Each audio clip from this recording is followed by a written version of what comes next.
ជំរាបសួរបងប្អូនទាំងអស់គ្នាថ្ងៃនេះជួបជាមួយនឹងនាងខ្ញុំនៅវិធីធ្វើមុខម្ហូបមួយមុខទៀតហើយគឺចាយកស្នូលសណ្តែកបណ្ដុះស្រួយស្រាប់សូមអញ្ជើញបងប្អូនទាំងអស់គ្នាតាមដានទស្សនាដូចតទៅ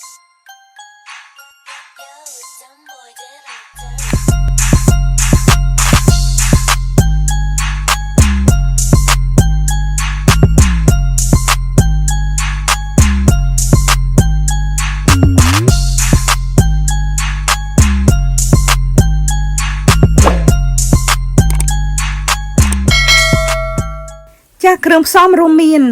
សាច់ជ្រូក3ជាន់ចិញ្ច្រាំ3ខាំសណ្តែកបណ្ដុះ130ក្រាមម្សៅស៊ុបមាន់1ស្លាបព្រាកាហ្វេ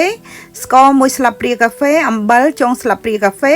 ម្រេចម៉ដ្ឋបន្តិចបន្តួចសម្បកពពា10សន្លឹកទឹកស្អាតតិចតួចនិងប្រេងឆា1លីត្រកន្លះទៅ3លីត្រចាហើយនេះគឺជាភាសាអង់គ្លេសក៏នេះខ្ញុំបានសរសេររៀបរាប់ផងដែរចាជាដំបូងគឺនាងខ្ញុំយកសាច់ជ្រូកចាសាច់ជ្រូកនេះគឺដែលគេចិញ្ច្រាំស្រាប់លក់ស្រាប់ហ្នឹងគឺចិញ្ច្រាំស្រាប់ហ្នឹងគឺ3ខាំសាច់ជ្រូក3ជាន់ចិញ្ច្រាំហើយខ្ញុំដាក់ម្សៅស៊ុបមាន់ចំនួន1ស្លាបព្រាកាហ្វេស្ករ1ស្លាបព្រាកាហ្វេនិងអំបិលចុងស្លាបព្រាកាហ្វេនិងម្រេចបន្តិចបន្តួចចាដាក់លាយវាហើយដាក់សណ្តែកបណ្ដុះចូលតែម្ដងនេះគឺជាសណ្តែកបណ្ដុះជប៉ុនណាអញ្ចឹងវារាងធំចាអញ្ចឹងខ្ញុំប្រើសាច់ជ្រូករាងកកដើម្បីកុំឲ្យវាមានជាតិសំណើមខ្លាំងពេកចាប្រើកកអញ្ចឹងទៅវារាងស្ងួតយ៉ាងស្រួលធ្វើស្នូលណាពេលខ្ចប់ទៅវាអត់ប្រពេចប្របាច់ចាបងប្អូនបើប្រើសាច់ជ្រូកចិញ្ច្រាំដែលខ្លួនឯងយកវាទៅបកកឲ្យរាងកកបន្តិចទៅចាំយកវាមកលាយគ្រឿង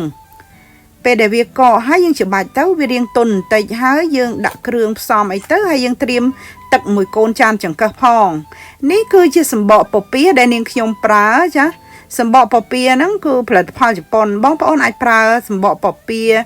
ផលិតផលអីក៏បានចានេះគឺជាសម្បកពពាកកពេលដែលយើងដកចេញក្រៅទូទឹកកកទៅវារាងទន់ហើយយើងអាចបកវាម្ដងមួយសន្លឹកចាយកមកដាក់ស្នូលចាអញ្ចឹងងាយទេអត់មានអីពិបាកទេបើសិនបងប្អូនអត់ចេះធ្វើសម្បកពពាខ្ញុំនឹងចេញវីដេអូធ្វើសម្បកពពាដោយដៃនៅវីដេអូក្រោយបង្ហាញបងប្អូនតែលើកនេះសូមបង្ហាញវិធីធ្វើជាយ៉សិនចាយើងដាក់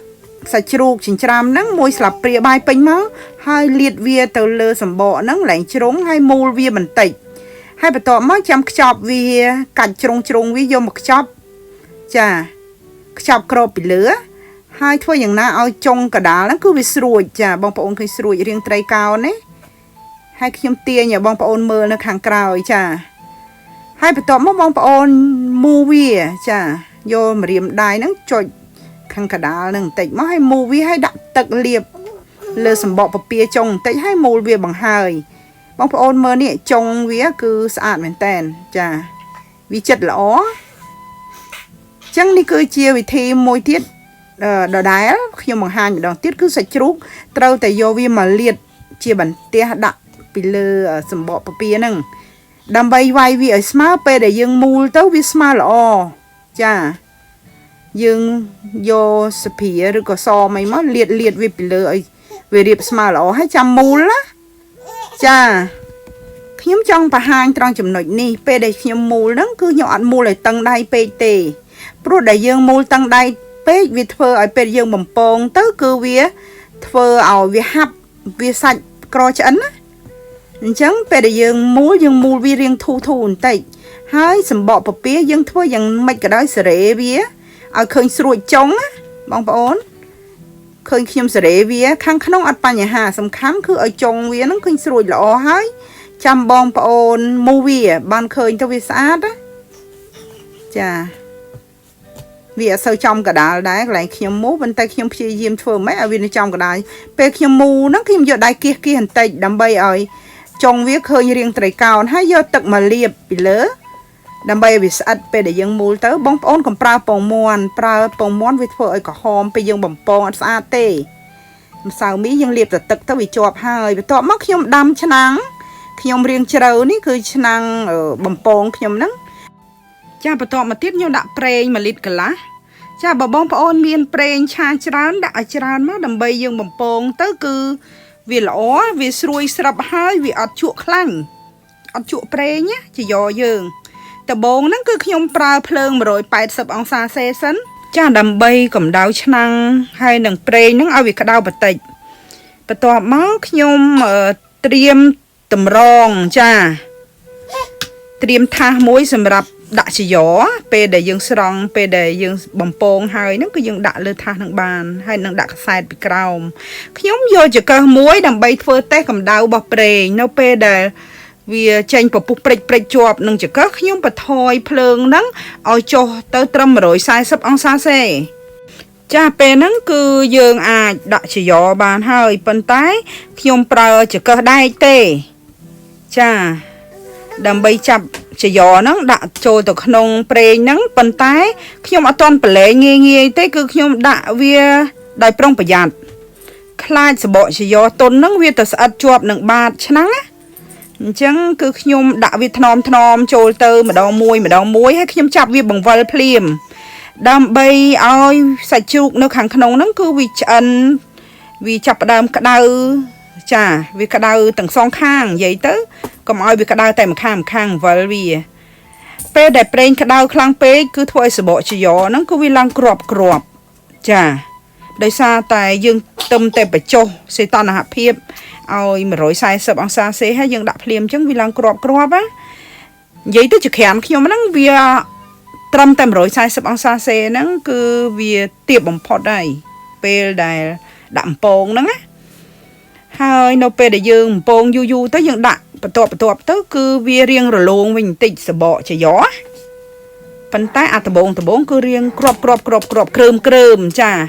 chẳng pe nó dương chùm ăn bằng pong viết trâm cho ăn học sập thị rồi hai dương song vì chỉnh hai tục viết và hai chia sam sập vì này tì ban đây ta cả lá này tí oi chỉ gió nó hiện từ chẹn tích căn đằng đai bán chập đam vô viết tận đạm bằng pong lợt tipi chà pong lợt tipi nó khơi prey viết sơ cả đào với bằng pong đạ tờ bông cứ toàn khơi bột pú hề đó pe đạ mà sự tú ban vi làng bột pú chẳng prey vi chập đào làng cầm đào mình tịt tiệt hai pe để dương đã chẳng đạ bột to máu chà nhung đạ vi hai chữ cơ cứ chập vi bằng vân là hột đam bay ở sạch trụ nó cứ vì ăn sọc lợt tipi ní ca bằng pong cứ chùm ná rìa pe pi này tí tao bay này tí hai phượng trâu tại cục krong còn mau vì cả đau pe sốc chất ở sau tao mà sùng và cả đau pe cứ vì cloud hai thẹn cả tịch tao bạt nắng vì thơ ao chuột đang sờ bỏ xì gió vì thơ xì gió xa đây chà chẳng cứ vợ vì là hột cô vợ vía bàn tay ấp cô khăng ở việc bay xì gió ấy nè khi tiền vì tao này ở khơi nhóp mình men ban này thà khi thơ khăng này khi thơ để thằng nom chà à lúc khi tiền vì tao ở dư mà đón khi song vì khi mầm pong mùi lợt tì pi nó cứ nhom pong lợt tì pi nó mùi xì giò và tọa máu để xài chăng mầm pong nhom vì tối chứ bởi chăng pong bong paon thốn bong paon này đã từng đóp của bạn đây à lâu ní khi nhom chạm xì giò để thì chẹ ní để khi mà toàn mầm pong lợt tì pi nó đã tao mầm pong và tọa tiền à buồn đó bong paon mơ nè khơi nhí bò với cứ smile cái này là ọt miền cloud tệ chà hai chập chỉ có nó vợ vì gió tao mau bò sạch men ten vậy tao cứ ọt cloud với là mồm bò là mồm nhanh mồm mong ổn hai bằng vợ cho bằng vợ là chà chấm nai đi pe pi tao bay này tì chấm nội nắng cứ đầm bay ở sạch chuột hay là snow vì nó cứ cho ăn lỏ sạch chuột dân trâu nhâm cho ăn mà rồi rồi hai song vì chà bà to pi bay này tì nắng cứ dân song vì bong bóng khơi nhé ăn miên cloud tệ gió cứ bó smile kia là chà vì hiện miên tội miên thôm tịch túi bàn tay Việt ấy tế phố chia ha homemade vì mình men chia ha rong chạ để cái vài pum mà smile kia tệ chà chứ khi bong bóng khi snow khang không cứ ăn mà rồi ăn miên chao tế hay xuôi chặt tao cứ ăn cắt tao cứ ăn bay lẹ cái tích ở nhà nhái tiệt chà vì nó đau ôn tích tại khi nhom chạp lần đài bác để sạ đài nhom xóm á nhom thơm hộp lần xóm đang cầm đài chà riệp đã chán hai bong ôn riệp từ tua tiền ba này pe nâng ពិសាវាក្តៅជាមួយនឹងទឹកត្រីផ្អែមរបស់ថៃចាទឹកត្រីផ្អែមរូបមន់ហើយខ្ញុំភ្លក់ចាខ្ញុំញ៉ាំក្រោយគេដោយសារតែខ្ញុំឡែរវល់លាងចានអញ្ចឹងគេញ៉ាំអស់ហើយខ្ញុំញ៉ាំម្នាក់ឯងខ្ញុំថតបន្តិចកន្លែងត្រង់ខ្ញុំញ៉ាំហ្នឹងឲ្យបងប្អូនមើលថាស្នូលខាងក្នុងគឺអញ្ចឹងចាវានៅតែស្រួយហើយស្នូលវាគឺឆ្អិនល្អបើបងប្អូនចូលចិត្តនៅវីដេអូនេះកុំភ្លេចចុច like និង subscribe YouTube Channel របស់នាងខ្ញុំផងហើយនាងខ្ញុំក៏សង្ឃឹមថានឹងជួបបងប្អូននៅវីដេអូក្រោយៗទៀតសូមអរគុណសូមជម្រាបលាបាយបាយ